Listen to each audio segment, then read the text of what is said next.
Jadi forum-forum kayak gini sudah mungkin 15 kali saya ikuti, ada psikolog, ada teman-teman mahasiswa, terutama yang muda-muda. Tapi belakangan kan kita komplain, Mas, Pak, yang kena mental health itu bukan hanya yang muda-muda. Pak Tejo iya. Tejo iya, ibu-ibu iya, terus bahkan anak-anak juga. Makanya ketika Mbak Oki diskusi dan menawarkan ini, saya langsung aja kita coba lakukan. Nah, yang kedua yang ingin saya sampaikan, karena memang ini kaitannya dengan isu kekerasan terhadap perempuan ya. Tadi saya punya tertarik dengan siapa tadi, Mas Tina? Amran. Jadi sebetulnya sederhana saja, bagaimana membedakan ketidakadilan antara perempuan dan laki-laki. Di ilmu sosial itu dikenal dengan istilah perbedaan kelamin dan perbedaan gender. Perbedaan kelamin itu sifatnya natural. Perempuan bisa menyusui, punya rahim, melahirkan. Laki-laki enggak. Itu yang paling pokok. Perbedaan di luar yang alami itu namanya perbedaan gender. Itu perbedaan yang dibikin oleh manusia sendiri. Misalnya, tadi perempuan harus lemah lembut. Gitu. Itu kan sebetulnya arahan Tejo terhadap kita gitu kan. Atau laki-laki, harus keras, harus kuat. Kalau olahraga harus minimal sepak bola lah. Nggak boleh nari. Nari itu perempuan. Enggak. Itu perbedaan yang dilakukan oleh manusia sendiri. Termasuk pakaian. Perempuan harus pakai rok misalnya. Nggak boleh pakai celana. Kan baru belakangan ini perempuan kita pakai celana. Iya enggak, Mbak Oki? Baru tahun 70-an ke sini. Tahun 60-an sana, perempuan pakai celana dicela. Padahal kita tahu di tempat lain, laki-laki itu pakai rok. Iya. Pernah nonton film Braveheart? Iya. Itu cerita di Inggris ya. Itu pas perang, kalau perang pakai salah satu pakaian untuk perang itu bentuknya rok, gitu kan. Jadi itu makanya problemnya adalah jangan sampai perbedaan berdasarkan gender ini itu yang harus kita eliminasi, kita singkirkan. Mungkin nggak harus kenceng, pelan-pelan harus kita hindari. Jadi kalau cara mendidiknya dan lain-lain, tadi Pak sudah punya cerita. Nah, yang ketiga yang saya sampaikan,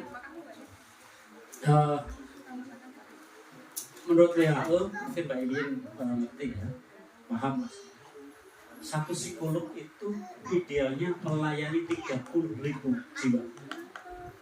Artinya satu kecamatan, kira-kira satu kecamatan 30.000.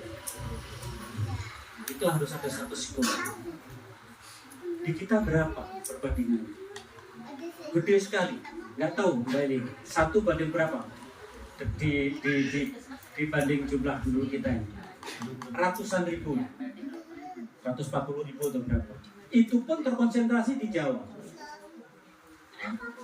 Makanya, dan untuk menjadi psikolog itu nggak gampang. 1 harus lulus fakultas psikologi, 2 harus ujian lagi S2 ya Mbak, dan ujian profesi dan harus bersertifikat. Padahal problem kita kan sudah nyata ini. Cara-cara seperti ini sebetulnya akan membantu mengurangi beban psikolog. Di Jakarta Mbak, dan juga di Jogja, itu pemerintah daerah sudah melayani semacam call center gitu, atau bukan call center, di setiap puskesmas sudah ada psikolog. Tapi stres minta ampun mereka, karena yang ngantri banyak.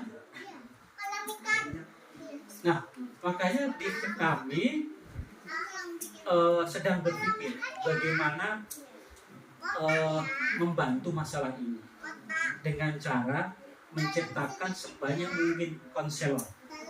Konselor itu stratanya di bawah psikolog. Tapi bukan orang biasa-biasa saja. Dia memahami ilmu kejiwaan.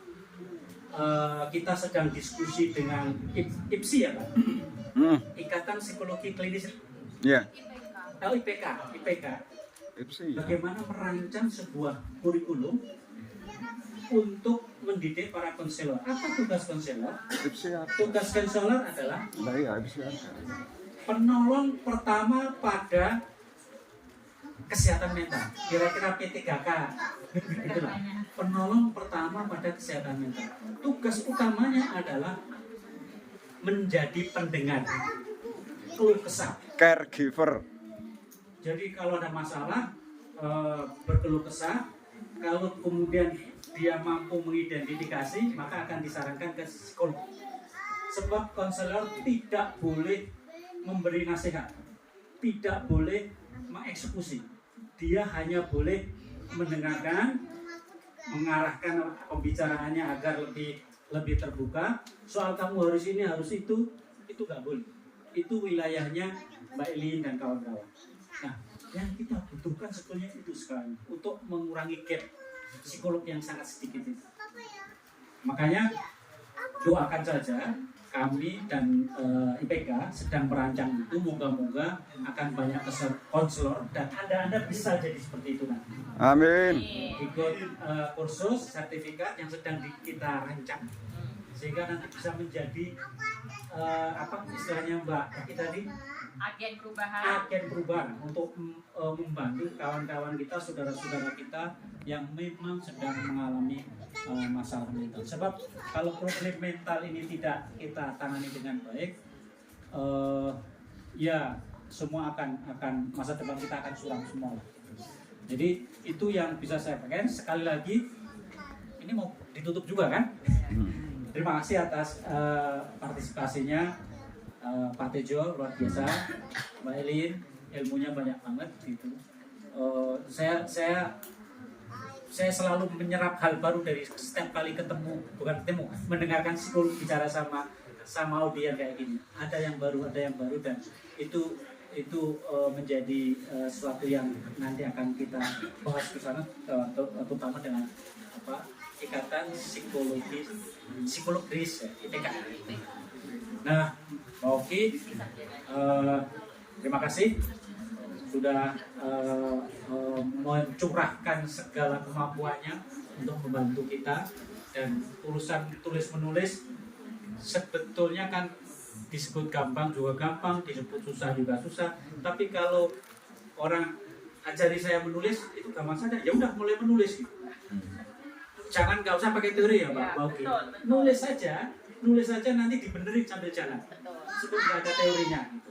Dengan cara demikian insya Allah lah pelan tapi pasti kita akan bisa membantu masalah kesehatan mental yang sangat sudah sangat nggak ada yang bilang darurat mental, karena pemerintah sejauh yang saya ikuti baru pemerintah Jakarta dan pemerintah Jogja yang sudah sangat peduli urusan. Yang lain masih belum aware karena memang para psikolognya sendiri juga sangat terbatas gitu.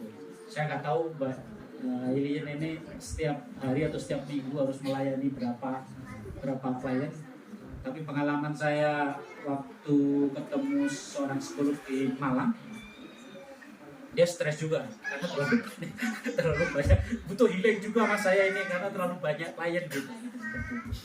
Moga-moga apa yang kita kerjakan benar-benar bermanfaat buat kita semua dan tempat yang mulia ini akan menjadi baru. Amin, amin, amin. Terima kasih. Assalamualaikum warahmatullahi wabarakatuh.